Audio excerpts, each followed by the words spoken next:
They told you to visualize, to repeat affirmations, to believe it until you see it. But what they never told you is that manifestation only works when your mind stops echoing the thoughts of the world around you. Because as long as your beliefs are shaped by them, by their fears, their doubts, their limits, you are manifesting their reality, not yours. Every time you think like the masses, you align with the collective vibration of scarcity and confusion. But when you detach, when your inner frequency becomes still, sovereign, unbothered, creation finally bends toward you. This isn't about thinking more. It's about unlearning the noise that keeps you from remembering who you are. You wake up in a world already thinking for you. Before your eyes even open, you've been programmed by headlines, by timelines, by the quiet pressure of a society that thrives on sameness. They told you what success should look like, what's considered possible, and what dreams are unrealistic. And you believed them, not because you wanted to, but because everyone else did too. From childhood, you were taught to fit in, not to awaken, to follow, not to question. The world shaped your thoughts before you learned how to think for yourself. And that's the trap. Manifestation cannot flow through a mind that repeats someone else's beliefs. When you think like them, you vibrate like them, and your reality mirrors the same limitations they live under. That's why most people never escape mediocrity. Not because they lack potential, but because they're tuned to the same frequency of fear, doubt, and hesitation that surrounds them. Every advertisement you see, every rule of success you're told to obey, plants a small seed of conformity. Work harder. Wait your turn. Be realistic. But none of these commands come from truth. They come from a system terrified of people who wake up. Manifestation doesn't respond to hope alone. It responds to awareness. If your awareness is entangled in the noise of the collective mind, your power becomes diluted, scattered among 1,000 borrowed opinions. Look around you. People reciting affirmations but never changing the identity behind them. They say, "I am abundant," but inside they still carry the vibration of lack. They visualize freedom, yet they fear judgment, failure, and loss. They want to manifest, but they do it from within the same cage they're trying to escape. The collective mind whispers endlessly, "Don't stand out. Follow the path everyone else takes. Be normal." And as long as you obey those whispers, you will manifest a life that looks like everyone else's. Safe, predictable, uninspired. To truly create, you must become separate from the noise. You must dare to think thoughts that no one around you agrees with. Because real manifestation is rebellion, a quiet revolution against collective fear. When you stop thinking like them, your frequency begins to rise. You stop resonating with anxiety. You no longer crave validation. You start to sense something ancient within you, a knowing that your desires are not random, but coded messages from your higher self. The world says, "You must work for what you want." The universe says, "You already are what you seek." The world says, "Be patient, maybe next year." The universe says, "Time bends for those who remember who they are." You see, manifestation is not about learning a technique. It's about remembering your nature. And that remembering can only happen once you silence the echo of the crowd. When you detach from collective thought, life begins to feel lighter. Synchronicities appear, your intuition sharpens, and what once felt impossible starts to feel inevitable. Because finally, you've stepped outside the prison built of everyone else's fears. And in that quiet space, between your breath and your being, you realize something that changes everything. You were never meant to fit into their world. You were meant to create your own. When you stop thinking like them, something profound begins to happen. Silence. At first, that silence feels unsettling. You've been taught to fear stillness, to fill every moment with sound, with scrolling, with noise. But silence isn't emptiness. It's the frequency of truth, the place where manifestation begins to breathe again. Most people don't understand detachment. They think it means not caring, walking away from their desires, or suppressing emotion. But detachment is not indifference. It's alignment. It's the art of knowing that nothing can truly leave you once it's matched to your vibration. When you detach, you stop chasing. You stop begging the universe to deliver what is already written in your frequency. You no longer cling to outcomes because you understand that your worth doesn't depend on them. The moment you release control, reality reorganizes itself around your calm certainty. Imagine a lake. When its surface is still, it reflects the sky perfectly. But when disturbed by waves of fear, impatience, or doubt, it becomes distorted, unable to mirror the truth above it. Your mind works the same way. When it's quiet, it reflects the divine. When it's restless, it reflects the world. And the world, chaotic, restless, and afraid, cannot create miracles. Only you can, from that still inner place where you no longer think like them. To detach is to trust that energy obeys resonance, not effort. The harder you try, the more you affirm that you do not yet have. The more you release, the more you allow what is already yours to appear. That's why the universe always answers the vibration of I already am, not I want to be. Wanting signals absence, knowing signals completion. And detachment is the bridge between the two. You start to realize this truth when your desires no longer come from lack but from remembrance. When you say, I desire peace, it isn't because you lack peace. It's because peace already exists within you, asking to be expressed. That's how manifestation transforms from struggle to grace. The collective mind, however, doesn't understand grace. It believes in control, in constant striving, in measuring worth through results.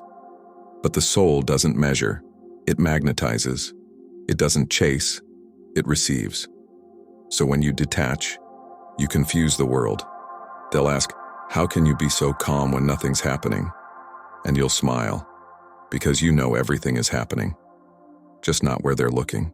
Detachment teaches you to move through life like water, fluid, unbothered, responsive, but never reactive. You don't resist the flow, you become the flow. And as you do, manifestation ceases to feel like creation and starts to feel like unfolding.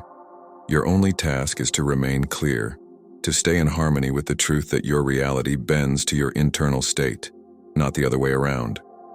So if you feel lack, breathe. Don't fight it. Observe it. When you stop identifying with the emotion, it passes through you, and your frequency resets to clarity. This is the paradox the collective never understands. The moment you let go is the moment it arrives. Because letting go is proof that you already trust the outcome. True detachment is magnetic. It doesn't repel what you desire. It pulls it closer, wrapped in perfect timing. It turns effort into ease, waiting into knowing, and wanting into gratitude. When you no longer think like them, when you no longer act from fear or validation, you start to live from presence. And presence is where the universe meets you halfway. Before you learned what the world told you to be, there was a quiet awareness within you, vast, weightless, infinite. You were not chasing dreams back then. You were not comparing, competing, or waiting. You were simply being. That still awareness, the original mind, is the source of all manifestation. It doesn't strive. It doesn't calculate. It simply observes, and through that observation, creation takes form. But somewhere along the way, you forgot. You became tangled in identities, expectations, and borrowed definitions of worth. You started thinking like them, the ones who confuse busyness with purpose and struggle with progress. And the more you thought like them, the further you drifted from your natural power. Yet the truth is beautifully simple. You never lost your creative force. You just stopped hearing it beneath the noise. To return to your original mind, you must unlearn the world. You must strip away every should, every must, every borrowed dream. This is not destruction, it's rebirth. It's remembering what existed before the programming began. Sit for a moment in silence. Feel the rhythm of your breath. Realize that even when you do nothing, life continues to move through you. Your heart beats without command. Your lungs expand without effort. The universe itself breathes with you. That is the frequency of creation, effortless, continuous, alive. When you operate from that awareness, manifestation becomes natural again. Not forced, not planned. You don't try to create. You remember that you are creation itself. The world measures success by what is seen. The original mind measures it by what is felt. To the world, detachment looks passive. To the awakened mind, it is power in its purest form. From this space, there is no such thing as waiting. Everything already exists. All possibilities, all timelines, all versions of you. You are not attracting your desires. You are aligning with the one who already lives them. The collective mind teaches you to earn blessings. The original mind reminds you that you are the blessing. When you act from stillness, you no longer need proof, because proof appears as soon as you decide to believe. And when it does, it feels natural, not miraculous, because miracles are only miracles to those who have forgotten how reality truly works. The return to original mind is not loud. It doesn't announce itself with thunder or revelation. It arrives gently, like remembering a song you used to know by heart, one that plays beneath the chaos, waiting for you to stop and listen. In this silence, you'll find clarity. You'll sense that your desires were never random wishes, but coordinates guiding you back to yourself. You'll see that manifestation was never about getting something external. It was about remembering what you've always been capable of. You become both observer and creator, the seen and the unseen, the dreamer and the dream. And as you live from that knowing, something profound happens. Life stops being something that happens to you and becomes something that happens through you. Because when you stop thinking like them, you stop trying to change the world. You start embodying the world you want to live in, and the universe, in perfect recognition, adjusts itself to match your vibration. That's the power of returning to the original mind, the mind untouched by fear, by scarcity, by imitation, the mind that doesn't seek control because it already is the flow. You have always been that. You only needed to remember. You were never meant to think like them. You were never meant to blend into a frequency built on fear, scarcity, and noise. Your power was never supposed to come from imitation. It was always meant to come from remembering. Manifestation only begins when imitation ends. Because the universe doesn't respond to your effort, it responds to your energy. And the moment your energy stops echoing the collective's confusion, life starts to rearrange itself in ways that feel almost impossible to explain. People will say you're lucky. They'll wonder how things always seem to work out for you. But you'll know it has nothing to do with luck and everything to do with alignment. You stopped chasing, you stopped begging, you stopped overthinking, and in that stillness, the world finally had room to meet you where you truly are. This is the paradox of awakening. When you stop trying to make life happen, life begins to happen through you. When you stop asking for proof, proof surrounds you. When you stop thinking like them, the universe can finally recognize you, not as one voice lost in the crowd, but as the consciousness shaping the entire field. And so, you realize the secret. Manifestation isn't something you do. It's what naturally unfolds when you return to being. You do not need to prove your worth. You do not need to become more. You simply need to remember. Remember the part of you that existed before fear, before comparison, before doubt. That part of you is still here, silent, infinite, radiant. And every time you return to it, reality bends in your favor.